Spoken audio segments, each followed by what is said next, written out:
प्रिया और अंजू आइसक्रीम खाते खाते बातें कर रही थी। प्रिया अंजू से, मुझे गर्मी बहुत पसंद है। गर्मियों में इतने सारे फ्रूट भी तो खाने को मिलते हैं।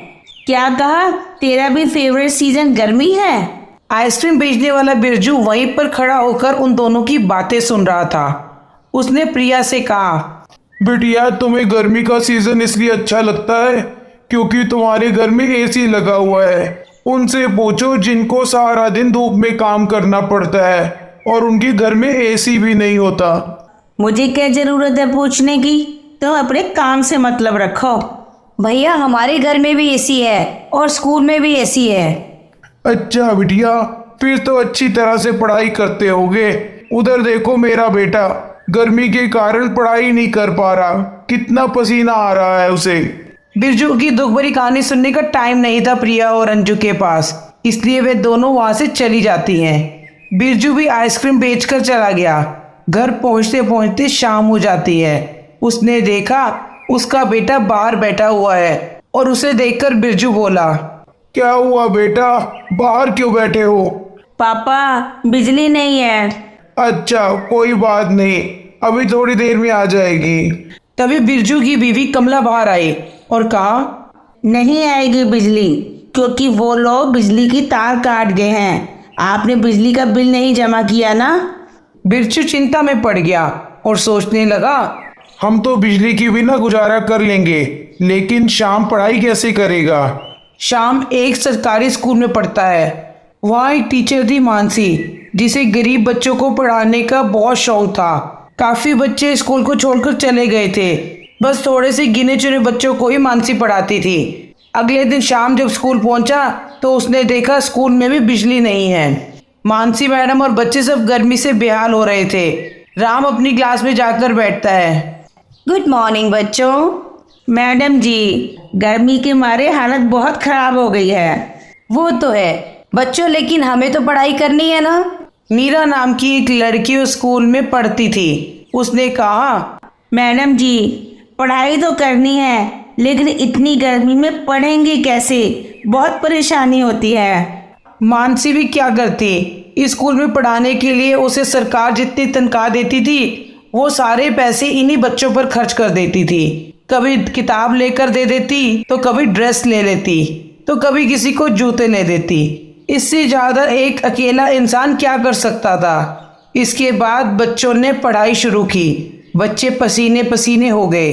बच्चों की ये हालत देखकर मानसी दुखी हो जाती है और सोचती है, बेचारे बच्चे पढ़ाई करने के लिए इतनी तकलीफ उठा रहे हैं। मैं आज ही प्रधान जी के पास जाऊंगी और स्कूल में बिजली और पंखा लगवाने को कहूंगी। शाम को छुट्टी के बाद मानसी प्रधान जी के घर जाती है। उसे देखकर प्रधान जी बोले, आइए मैडम जी, आज इधर का रास्ता कैसे भूल गई? कोई काम था क्या? मुझे बुला लेते, आपने तकलीफ क्यों की? अच्छा बताओ, कैसे आना हुआ? प्रधान जी, मुझे स्कूल के लिए कुछ पंखे चाहिए और साथ में स्कूल में कुछ लाइटें वगैरह लगवा दो, तो आपकी बड़ी मेहरबानी होगी। स्कूल की छत भी टूटी हुई है, उसकी भी मरम्मत करा देते, आपका बहुत बहुत उपकार होगा। मानसी की बात सुनकर प्रधान जी बोले, मैडम जी, हम ये सब नहीं कर सकते। क्यों नहीं कर सकते प्रधान जी?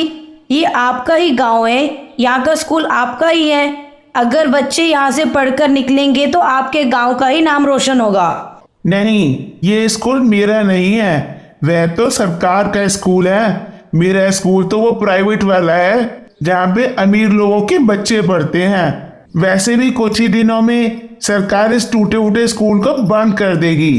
क्या आपको इस बात का पता है? और सारे बच्चे प्राइवेट स्कूल में पढ़ने ही आएंगे। वो प्राइवेट स्कूल प्रधान जी का ही था। स्कूल में अमीरों के बच्चे ही पढ़ते थे। उससे प्रधान जी को भी बहुत मुनाफा होता था। एक टूटे फूटे स्कूल को ठीक कराने से उनका क्या फायदा। मानसी समझ जाती है कि प्रधान जी ने कुछ नहीं करना।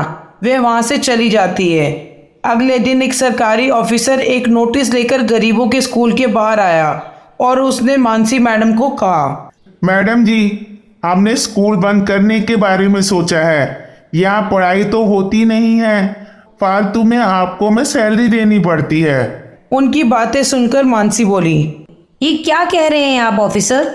हमें तो गांव के बच्चों को पढ़ाई लिखाई सिखानी चाहिए, ताकि ये भी जीवन में कुछ कर सके। लेकिन आप तो इनकी पढ़ाई लिखाई छुड़ाकर इनको गरीबी की तरफ धकेल रहे हैं। मानसी की बात सुनकर अफसर हंसने लगा। रहने दीजिए मैडम जी, यहाँ के बच्चे अगर पढ़ाई लिखाई में अच्छे होते तो गरीब न रहते। असली पढ़ाई तो प्राइवेट स्कूलों में होती है, वहाँ पर कितनी सुख सुविधाएं होती हैं। अगर आपको लगता है महंगे स्कूल में पढ़ने वाला बच्चा समझदार होता है तो ठीक है, प्राइवेट स्कूल के बच्चों के साथ इस स्कूल के बच्चों का एक टेस्ट करवा लेते हैं। देखना आप, हर सब्जेक्ट में मेरे स्कूल के बच्चे ही फर्स्ट आएंगे। अच्छा, इतना कॉन्फिडेंस? और अगर नहीं आए तो इस स्कूल को बंद कर दिया जाएगा। ठीक है सर, अगर बच्चे अच्छे नंबरों से पास हुए तो आप ये स्कूल ठीक करवाएंगे, पंखे और लाइटें भी लगवाएंगे। ठीक है, हमें तुम्हारी शर्त मंजूर है। 1 हफ्ते के बाद दोनों स्कूलों के बच्चों का टेस्ट होगा। जब मानसी ने बच्चों को ये बात बताई तो सारे बच्चे घबरा गए। मैडम जी, हम उन्हें कैसे हरा पाएंगे?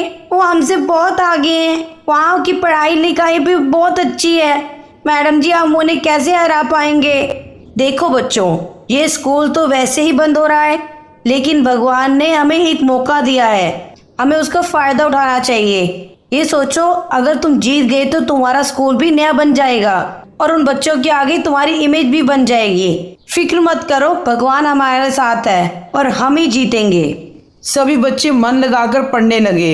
इधर प्राइवेट स्कूल के बच्चे बड़े चिल थे, उनके लिए गरीब बच्चों को हराना मुश्किल नहीं था। 1 हफ्ता बीत गया और गरीब बच्चे प्राइवेट स्कूल में टेस्ट देने के लिए गए। स्कूल को देखकर उनका दिमाग हिल जाता है। सभी घबरा जाते हैं कि हम इन बच्चों को कैसे हराएंगे। यहाँ तो अमीर घरों के बच्चे पढ़ते हैं। सभी बच्चे एक रूम में टेस्ट देने के लिए बैठे कि तभी अचानक बिजली चली जाती है। अरे, लाइट चली गई, अब एसी भी नहीं चलेगा, हम टेस्ट कैसे देंगे इतनी गर्मी में? लाइट जाने से गरीब बच्चे घबराए नहीं, क्योंकि उन्हें गर्मी में पढ़ने की आदत थी। बिजली चले जाने पर अमीर बच्चों के दिमाग काम करने बंद हो गए, लेकिन उधर गरीब बच्चों ने फटाफट टेस्ट दिया और पेपर सबमिट कर दिया। जब टेस्ट चेक हुआ तो ऑफिसर हैरान हो गया। सारे गरीब बच्चे फर्स्ट आए, उनके आगे अमीर बच्चे बहुत शर्मिंदा हुए। उनके ओवर कॉन्फिडेंस ने ही उन्हें हरा दिया। वादे के मुताबिक ऑफिसर को पूरा स्कूल तोड़वाकर एक नया स्कूल बनवा दिया, जहाँ एसी तो नहीं था और लाइट और पंखे जरूर थे। उसके बाद गरीब बच्चे स्कूल में मन लगाकर पढ़ाई करने लगे। हमें बच्चों के मन में अमीर गरीब का भेदभाव डालते हैं। इस बुराइयों को दूर करना चाहिए और मिलजुल कर रहना चाहिए। उम्मीद करती हूँ आपको हमारी आज की कहानी अच्छी लगी होगी और आप इस कहानी को लाइक और शेयर ज़रूर करेंगे। और हाँ, जाते जाते कमेंट करना ना भूलिएगा कि आपको हमारी कहानियाँ कैसी लग रही हैं। मिलते हैं आपसे नई कहानियों के साथ, तब तक के लिए take care, bye, stay safe and stay healthy.